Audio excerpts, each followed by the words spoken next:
The Great Leap Forward. This is the legendary failure of Mao Zedong. Basically, what he wanted to do here is he wanted to catch up. He wanted China to take a great leap forward and catch up with the rest of the world. And his plan for this was to take all of the peasants and lower class people and force them into farming groups out in the country and have them produce enough food for everyone else. But they didn't have proper farming techniques, and it was a huge failure. And he knew this was happening, and he just forced it to happen, and he didn't make any changes, and he just let it just go completely wrong. This was from 1958 to 1960. It was supposed to be a 5-year plan, but it ended up getting cut short when it was close to 3 years because it was taking such a toll on the Chinese people. Um, it was a huge use of propaganda. Basically, it was such a huge failure. He had to do something to keep people from realizing what was going on. And this is before before the internet, before technology. So people, their only source of information is what Mao is letting the newspapers print, what he's letting people hear through the paper and through articles. So he would control everything. On the right here, this is we'll talk about that in a second, but the Great Leap Forward. This was the largest slaughter of mankind by a single person in the history of the world. This was actually had a higher death toll now that there's more. They have more files the from the Communist Party at that time. They took really good notes and such. They know that it is actually higher in the death toll than World War II. When Hitler tried to get rid of the Jews, it was actually much higher than that. Right now, they have officially it's close to about 40 million people, but a lot of historians estimate that it was closer to about 55 million people, were all died through starvation or through torture and just being executed by his people. Hail to the Bumper Harvest and was made in 1959. This is a representation of that propaganda, but I could not actually get that picture from the website for copyright issues.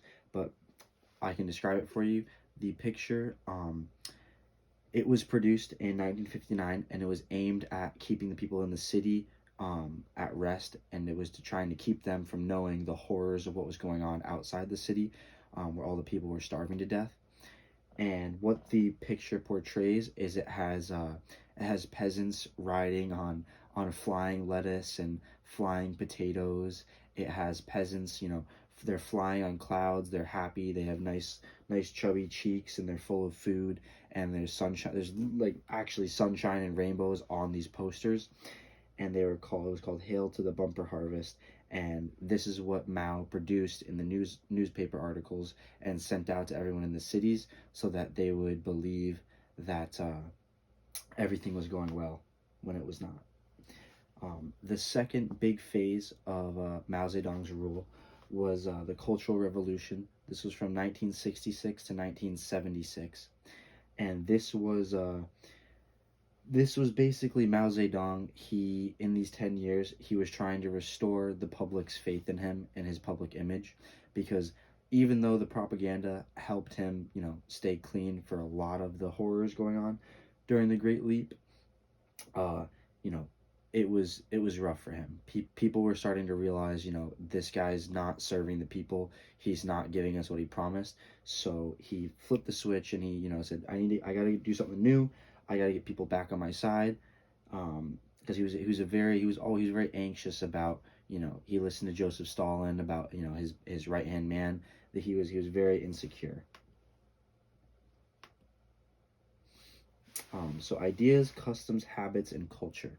What these are called the Four Olds, and these were the stepping stone for what was called the Red Guard. Um, the Four Olds was what the Cultural Revolution was aimed at destroying. Mao Zedong, he wanted to get rid of anything, any old ideas, any old customs, any old habits. China was ruled by an empire for 2,000 years. Families ran that country. So traditions, there's lots of history. It goes very deep into their roots, and he basically wanted to destroy anything that had to do with that so that they could move forward. The Red Guard. The Red Guard was another huge avenue that Mao Zedong used to influence the people. It was mostly young students, college students, high school students, even grade school students. He got into their minds. He got their support, and giving all of them little red books and telling them what to do. And they were the eyes and ears to everyone. These kids, they didn't have social media. They didn't have, they couldn't call their friends.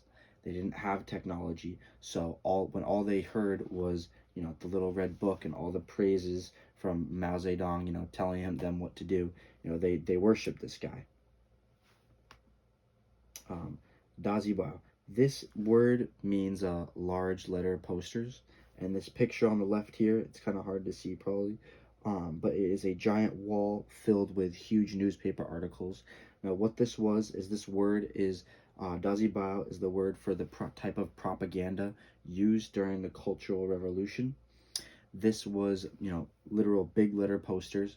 Basically, Mao would, anyone who was opposing him, any teacher, any, doctors, lawyers, high in society style people, upper class, any one of them that was not on his side or was speaking against him or just, wasn't agreeing with him, he would have them print these huge propaganda posters saying horrible things about them, trying to shame them, getting them completely ruined in the public's eye so no one would believe them. And he'd actually, he would have some of these people killed, he would have some of them tortured, he would just have them completely degraded so they couldn't stand up against him. And sorry, I went past it, but the picture on the right there was called the Bombard the Capitalist, and that was in 1976. Mao had that printed everywhere over the whole country, and what it was aimed at doing was getting the young Red Guard people riled up again to go after his enemies. This is the United States, this is, Europe, this is anyone with a democracy, anyone who supported capitalism. He wanted the Red Guard to hate them, and during one of these speeches, he gave them permission to go out, and they killed thousands of Chinese people who were standing up against Mao. He actually gave them specific names for some of the people that he wanted taken out, and they would go and they would wipe them out. Moving forward, so I learned some of this while I was writing this paper and doing this presentation. There's something called post-socialist effects that is on the arts of countries that go through like deep like communist reigns. And while China still is communism and technically is incorrect to call it a post-socialist state, because they still do live in communism. They do, because Mao's reign was so aggressive. There was a lot of effects that are very similar to post-socialist. And what this basically is during oppression, the arts are, they're held under lock and key, and that's for good reasons, because art is a huge, artists, they're looking to the future, they're presenting new ideas, and that is the last thing that dictators need when they're trying to control people. They don't need new ideas, they don't need new art, they need people to listen, and they need to be controlled. And art is the opposite of that. Art cannot be controlled. It is the forefront of societies, and it is what China took to the extreme in some circumstances. After Mao's rule, some students, they took all of their books, all of their art texts, and they burned them or they threw them out. They churned them up in washing machines to celebrate the idea of moving forward, and they basically started worshiping avant-garde. What avant-garde is a French word. It is the style of art that is unpredictable and random and exploratory. And for the Chinese art students, this was exactly what they were looking for. So there was a huge burst in avant-garde style artwork in China. This is an example of that right here. So this is obviously after Mao's rule, because this is an example of the Red Guard, taking away new ideas. This is from the 80s, you know, very recently after the Cultural Revolution. And this is, I don't know if you can see it, this is the Great Wall of China. And then there's a woman, and she seems to be, you know, almost kind of like Matrixy style, like pulling and twisting the landscape on top of the wall. You know, this is a very, what's special about this is Mao, all of the artwork under him, it was all aimed at, you know, getting society to think that China was something that it wasn't. It was getting society to believe that China was, you know, healthy. China had new technology. China's military was, you know, doing wonderful things. You know, we had all these tanks. Like everything was pictures of Mao. Everything had Mao. You know, the biggest person in the room. Everything was making him look amazing and wonderful. You know, he was the heart. He was the red sun looking over the people. You know, in every single picture. And before that, you know, Chinese art was landscapes. It was waterfalls. It was nature. And so after this, we start to see these artists kind of go back to their roots here, with the landscape pictures. And then this is some modern art. This is actually post-COVID art. This is a lady. There's some fish. But obviously, you know, Chairman Mao is not in this. And I have a bullet here, Henry de Saint-Simon. And this is how I ended my paper. But he has a very famous quote where he describes how art is the forefront of society.